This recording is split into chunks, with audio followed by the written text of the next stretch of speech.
Shalom, family. Welcome back. Today's journey asks a question almost erased from public memory.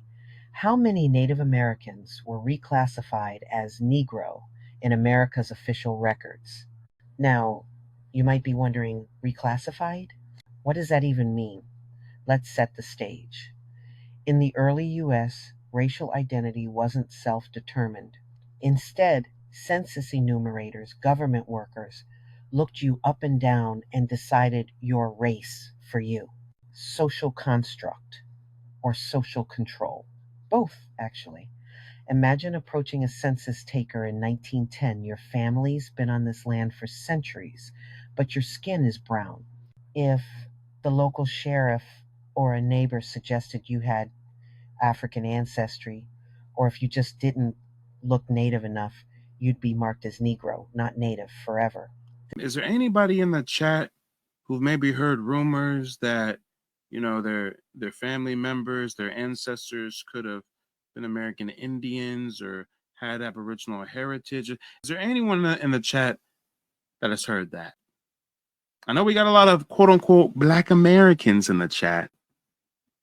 No, Lord, I'm not even going to use that misnomer African American. The first thing you see on my website when you check out nativeblack.ancestry.com is a clear timeline of the racial reclassification. They start calling us Indian in 1492, Negro in 1682, colored in 1851, Black in 1960, African American in 1988. I've consulted with hundreds of Black Americans, and we all have oral tradition of ancestors that were indigenous. But you know what we don't have oral tradition of?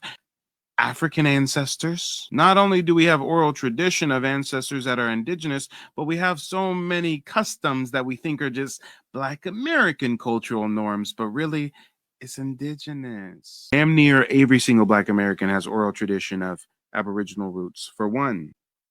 For two, you see clearly, if you're looking at the screen, you see clearly they have worked to reclassify us with a new misnomer every 100 or so years. Three, there have been other ethnic groups that were slaves in the Americas, but we are the only ethnic group that was prohibited from reading and writing. So what does that tell you? We're just going to connect three dots here, and then we're going to transition into the next live. So I came across Mike on YouTube, and I decided to give his service a try. I booked the consultation. He was on time. He was very lenient. I was a little bit late. He was on time, but no worries. So he took care of me. And we started off with a history lesson and about the Pueblo people or the ancestral people of this land, what they look like as from the testimonials of the original Spaniards. He walked me through the process of the areas of the nation that these folks were located in, and he actually traced it all the way back to my home city of Philadelphia. But anyway, and he also went into ancestry, broke that down for me to show me how I could do it on my own or use his service. And he was very concise and very professional. And as I stated before, it's almost like a history lesson, a great history lesson on the very high possibilities that one of my family members are part of the Native American tribe. So I recommend his service, and I'm going to recommend it to my other family members as well. So with that being said, yes, give him a try. It's awesome. This wasn't a bureaucratic accident, it was a tool of erasure. Let me tell you a story. In records from North Carolina to Oklahoma, you see Native families listed as Indian in one census, then colored the next. Generations of identity lost to a bureaucratic pen. Why did this happen?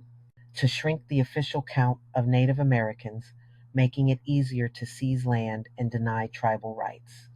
Watching this TikTok, I have to pause for now. And to me, it just boggles the mind that these Native Americans will stand next to their supposed ancestors who look way darker than them, got like different phenotypes, bigger nose, thick lips, and all that you would assign to bronze people in the Americas. They don't ask the question like, hey, why don't we look like these people anymore? Like, what happened to us to where we got to this point today, and why don't we look like how we used to? That doesn't go through your head. You just stand next to him and be like, yeah, there's definitely us and we're the exact same and nothing else has changed in the past 100 or so more years. You just accept it and go along with it. And why do they have a drawing of this man when there's literal photograph of him? Why are you standing next to some drawing? It's not even that good. And here's a literal photograph. And who the hell is this? Can't be Chief Oshkosh, because this is a photograph. How do you get a drawing from this and it looks like this? See, that's the whitewashing that we all talk about.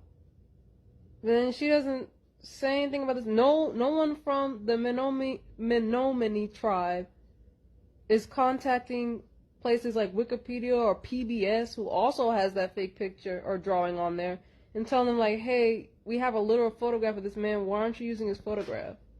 If you don't believe me, here it go. Here's Wikipedia using a fake drawing. Here's PBS using a fake drawing. And there's literally a photograph they can use. They say, no, we're going to whitewash things and make Chief Oshkosh look like the Native Americans of today, because we really know that he's not a so-called Native American, mixed Mongoloid, whatever they are. We know that he's not them, but we're just going to make a fake drawing and ignore the fact that we have a literal photograph of him. There you go. Side by side. Looking ridiculous. And they're going to tell you, that's our people, that was our, okay, this is our, if he is a Native American, why did they have to make this? This is why I don't allow comments on my TikToks. You really expect me to listen to what you have to say with this foolishness?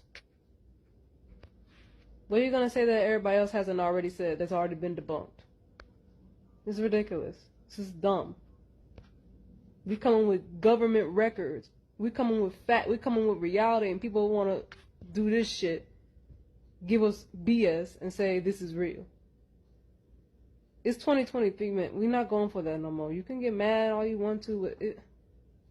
The terms reclassification and racial assignment sound technical, but they mean real families erased and rewritten at the whim of officials. Now, you might be thinking, surely this was a rare mistake, but data shows otherwise. Between 1,790 and 1,940, the census process itself encouraged reclassification, and state laws pressured even more aggressive erasure. That's systemic, not incidental. This is the setup, a system that didn't just ignore Native heritage, but actively replaced it. So, when someone asks, how many were reclassified? The answer is, we may never truly know, but the impact is deeper than any number. Let's dig into how this was codified by law, setting the stage for deliberate erasure on a massive scale. In 1924, Virginia passed the infamous Racial Integrity Act, arguably the most direct assault on Native identity in the U.S. Now, if you've never heard of Walter Plecker, let me paint the picture. He was a state registrar obsessed with racial purity. Under his orders, clerks went back through decades of birth, marriage, and death records, crossing out Indian and writing colored, sometimes in red ink, as if to make the erasure permanent. A lot of us have been written out of history, and it's called paper genocide. Laws were passed starting in 1700s, 1800s, but the final law that was passed was called the Racial Integrity Act, which was passed in 1924. This act changed people it took your nationality away from you and reduced you to a racial category. So that would be Negro, colored, things of that nature. So a lot of us, when you look back on your the census reports, you're gonna find that a lot of your ancestors were documented as being colored. Now, when you understand that the original term for colored represented anyone who was indigenous, and what they would say, they would say Native American and black, right? But the point is, black is not a nationality. So when they deal with these, when they say black, they hide in a nationality. Picture this. Entire tribes like the Monacan, Pamunkey, Mattaponi peoples with documented lineages suddenly ceased to exist on paper. Technical terms like racial integrity and eugenics carried out real-world violence by bureaucratic means. Now you might be thinking, couldn't families just protest? In reality, protests meant risking legal penalties or losing access to services. The law stood between Native people and their ancestral rights. Here's the conflict. Virginia wasn't alone. At least 4 neighboring states copied these practices, and federal agencies often deferred to the state's definitions. The result? Generations of Afro-Indigenous or mixed heritage people erased from the public record.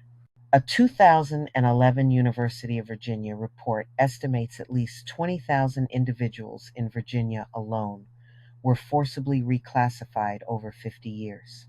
Resolution?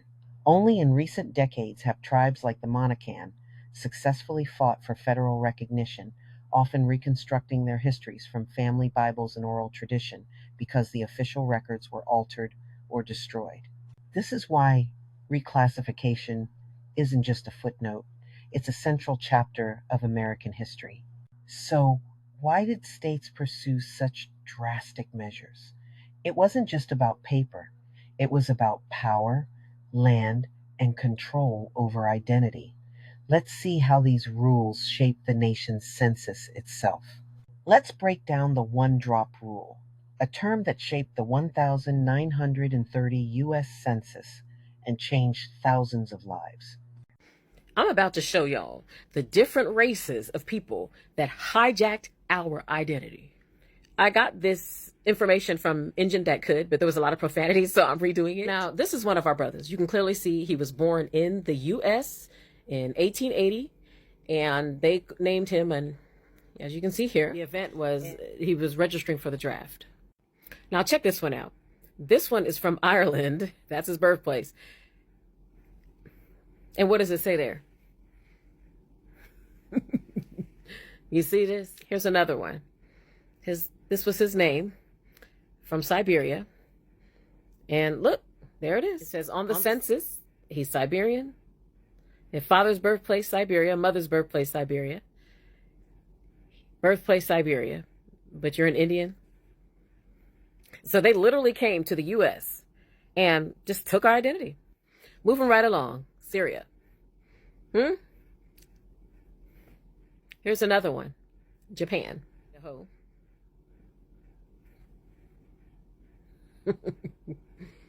Singapore.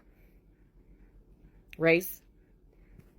So how can you be born in all these different countries, and then when you come to the United States of America, you are just automatically a native of America? That's the hijack, fam. That's the hijack. This is how they became us. Here's the definition of an American. And those people are clearly not copper-colored people. Copper, this is copper. This is me next to a copper penny. Okay, you can clearly see. Those people that were named in those documents, they're not this color. They're not this color. And what does that mean? They ain't us. They impersonated us.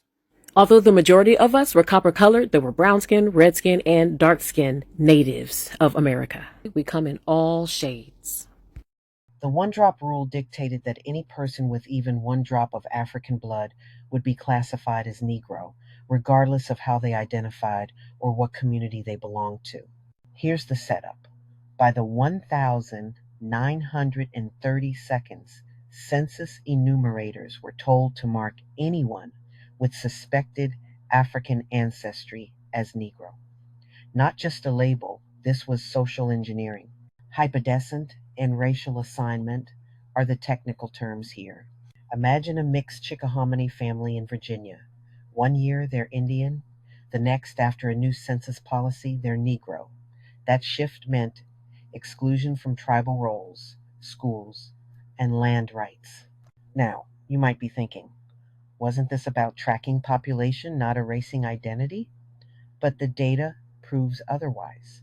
In 1930, the recorded number of Indians dropped by over 20% in several southern states, while the Negro population spiked without any migration to explain it. The conflict. This reclassification wasn't just about ancestry, it was about legal categories: who counted as native, who could claim land, who got federal recognition. The resolution? Only in the 1,970 seconds did the census allow self identification, slowly reversing decades of forced labels. But the legacy lingers. Many families are still fighting to reclaim their erased heritage. This brings us to the crucial question: how many people did this policy affect? The answer is clouded by destroyed documents and shifting definitions, but the scale was massive: tens of thousands at minimum, hundreds of thousands likely. Let's face it, most historians dodge the question: how many Native Americans were reclassified as Negro? Here's why: there's no official number. The census never tracked racial switches, and state archives hid or destroyed key documents. So, how do researchers estimate the scope? They rely on indirect methods, comparing shifts in census data, analyzing surnames, and tracing family trees where records disappear. Let me tell you a story. One Virginia family, the Bradbys, found 3 generations marked Indian, then, suddenly, colored with no explanation, just as local land was seized for a highway. Coincidence? Hardly. Technical terms like paper genocide and racial reassignment sound dramatic.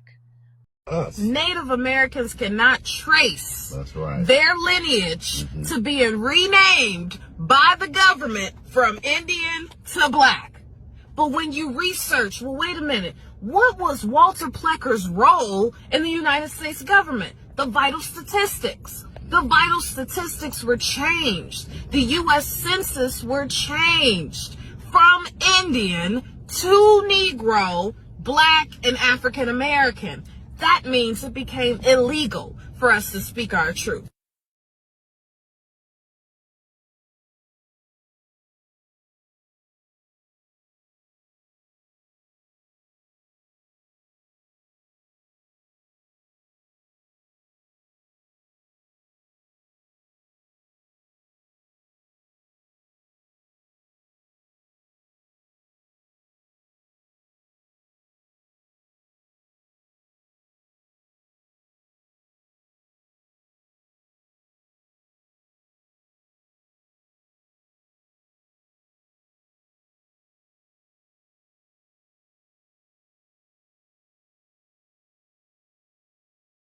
But they're real.